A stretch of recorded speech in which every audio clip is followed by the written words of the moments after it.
आपके मंगल हाथों से आज प्रतिष्ठा होने की बात थी, वह स्वाभाविक भी था, वो होना ही था मित्रों।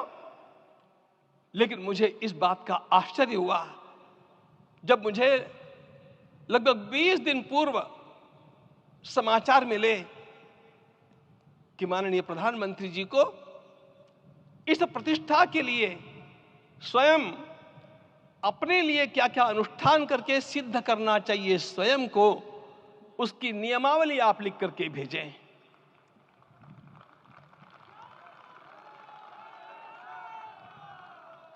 जिस प्रकार का हमारे देश का राजनीतिक माहौल है, कोई भी आकर के किसी भी समय कुछ भी कर्म करके चला जाता है, वो उद्घाटन हो चाहे पौधारोपण हो चाहे कुछ भी हो, लेकिन उसके लिए मैं अपने को सिद्ध करूं, इस प्रकार की भावना कहां होती है? यदि किसी ने पूछा तो मैं कहूंगा कि यहां होती है। भगवान श्री राम की प्रतिष्ठा करनी है। भारतीय जीवनादर्शों के सर्वोच्च आदर्श भगवान श्री राम है और इन समस्त जीवनादर्शों की प्रतिष्ठा करने के समान ही यहां की प्रतिष्ठा रही है। इसलिए एक महान विभूति को ऐसे लगा कि मैं अपने को भी साधूं।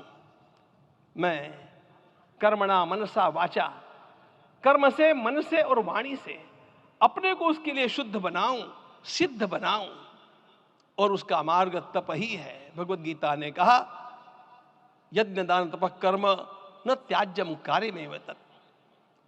तप से ही विशेष परिशुद्धि होती है। आज मुझे आपको बतलाने समय अंतःकरण गदगद होने की अनुभूति हो रही है।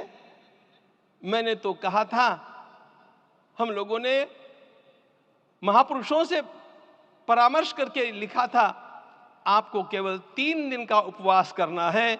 आपने 11 दिन का संपूर्ण उपोषण किया। हमने 11 दिन एक भुक्त रहने के लिए कहा था, उन्होंने अन्न का ही त्याग कर दिया।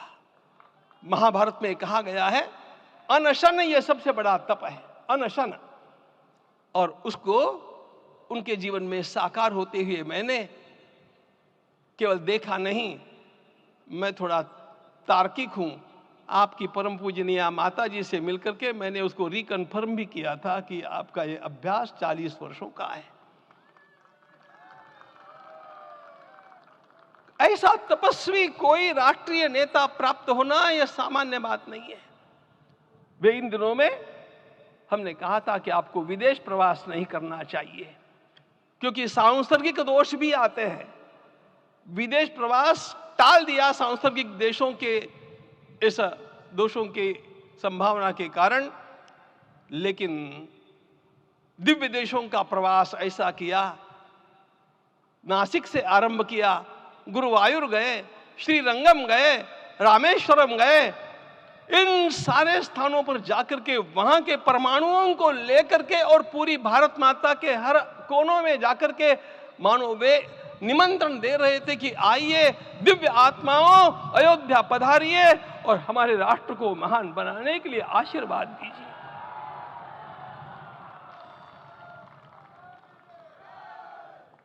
हमने केवल कहा था 3 दिनों तक आपको भूमि शयन करना चाहिए। 11 दिनों से आप भूमि शयन कर रहे हैं। इस कड़कड़ाती ठंड में इस प्रकार का शयन करना, मित्रों, ब्रह्मा जी ने सृष्टि को निर्माण किया। उस समय उन्होंने एक शब्द को सुना था। भारत की संस्कृति का सबसे मूल शब्द है तप, तप इति। हमारे पूज्य गुरुदेव के गुरुदेव परम गुरु कहा करते थे, कांची के परमाचार्य जी महाराज, तपश्चर। मैं जब भी उनसे मिलता था वे कहते थे तपश्चर। आज तप की कमी हो गई है और उस तप को हमने साकार आप में देखा। मुझे इस परंपरा को देखते हुए केवल एक राजा याद आता है जिसमें यह सब कुछ था, और उस राजा का नाम छत्रपति शिवाजी महाराज। छत्रपति शिवाजी महाराज। मित्रों, लोगों को पता नहीं है शायद, वे स्वयं जब मल्लिकार्जुन के दर्शन के लिए श्रीशैलम के ऊपर गए 3 दिन का उपवास किया, 3 दिन शिव मंदिर में रहे और महाराज ने कहा कि मुझे राज्य नहीं करना है, मुझे संन्यास लेना है, मैं शिव जी की आराधना के लिए जन्मा हूं, मुझे संन्यास लेना है, मुझे वापस मत ले जाइए। इतिहास का वो बड़ा विलक्षण प्रसंग है। उस प्रसंग में उनके सारे ज्येष्ठ मंत्रियों ने उनको समझाया और लौटा करके लाया कि यह भी आपका कार्य भगवत सेवा ही है।